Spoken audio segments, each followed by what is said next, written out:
ఎందుకు ఆత్మహత్య చేసుకోవాలని అనుకున్నారు? ఏం జరిగింది? ఆల్రెడీ మీరు ఫైట్ చేస్తున్నారు, పోలీస్ స్టేషన్ లో కంప్లైంట్ ఇచ్చారు, కేసు కూడా నమోదైంది. అయినప్పుడు కూడా మీరు సూసైడ్ ఎందుకు చేసుకోబోయారు? నాకు ఈ ప్రపంచంలో అన్నిటికంటే ఎక్కువ రాజేనండి. ఆ రాజు కోసమే నేను ఫైట్ చేస్తున్నాను. వస్తాడో రాడో తెలీదు, వస్తాడని నమ్మకంతో ఫైట్ చేస్తున్నాను. నా ప్రేమ నిజమైతే వస్తాడు అన్న ఒక హోప్తోనే ఉన్నాను. అలాంటి ఒక టైంలో నేను వచ్చి ఫైట్ చేస్తుంటే రాజని నేను చూడాలో, లేకపోతే ఇటు సొసైటీ చేసే మాటలకి చూడాలో, థంబ్నెయిల్స్ చూడాలో, కమెంట్స్ చూడాలో, ఇవన్నీ నేను తట్టుకోలేకపోతున్నాను. దీనికి తోడు ఈ లాయర్ నేను మాట్లాడిన మాటలకి వాళ్ళ పేరెంట్స్ అప్రోచ్ అయ్యారంట. మరి వాళ్ళ పేరెంట్స్ త్రూ చూస్తున్న లాయర్ మరి మాట్లాడారు. వాళ్ళ పొద్దున సపోర్ట్ ఎందుకు అని మాట్లాడారు. ఇప్పుడు ఇందాక వీడియోలో మరి నన్ను తిడుతూ మాట్లాడుతున్నారు. ఒక హాఫ్ అన్ అవర్ లో ఒక మనిషి మైండ్ సెట్ అలా మారుతున్నప్పుడు ఇంత బాధపడుతున్న నేను నా మైండ్ సెట్ ఎందుకు డిప్రెషన్ లోకి వెళ్ళనండి? 10 సంవత్సరాల నుంచి ఒక మనిషి పొద్దున లెగిస్తే సాయంత్రం నా లాస్ట్ చూపు అతను అవుతాడు. ఇంట్లో ఎంటీ ఇల్లు అయింది నా హౌస్.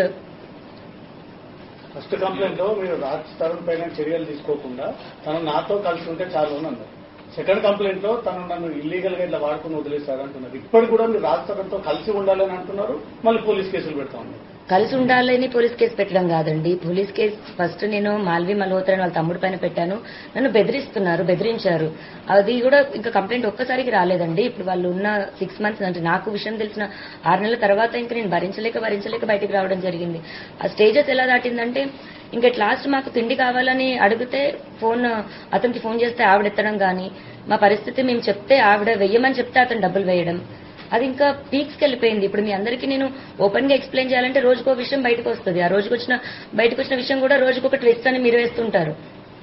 ఇది ఒక్క రోజుది కాదండి, సంసారంలో ఇంకా అందరికీ జరిగినట్టే జరుగుతాయి. అండ్ ఆ మనిషి కావాలి అని అడిగాను నేను, అంతే. ఇప్పుడు పలానా రాజ్ తరుణ్ పైన కంప్లైంట్ పెట్టాలనలేదు, మాల్వి మల్హోత్రా పైన వాళ్ళ తమ్ముడి పైన పెట్టాను. వాళ్ళిద్దరితో నీకేం సంబంధం అన్న దగ్గర అఫ్కోర్స్ రాజ్ పేరు చెప్పాలి.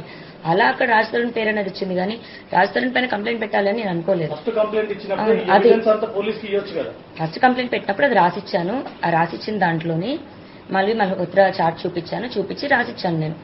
అలాగే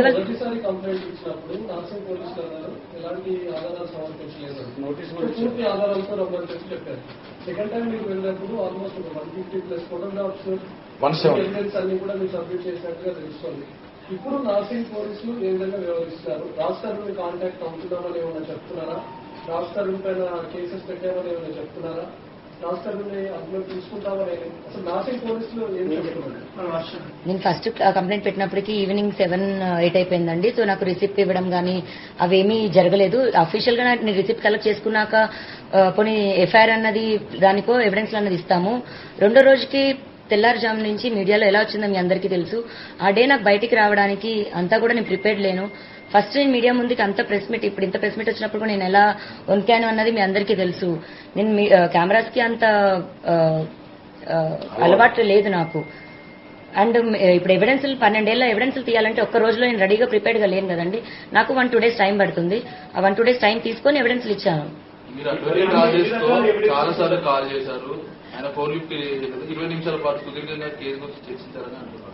చాలా సార్లు కాల్ చేయడం ఏం జరగలేదండి, ఒక్కటే కాల్ జరిగింది. అండ్ అతను నాకు ఫస్ట్ అప్రోచ్ అయింది తనే అండి. నాకు అప్రోచ్ అయింది కూడా మూవీ అని, మీరు యాక్టింగ్ అంటే ఇంట్రెస్ట్ అని అప్రోచ్ అయ్యారు. లేదండి నాట్ ఇంట్రెస్టెడ్ అని చెప్పాను.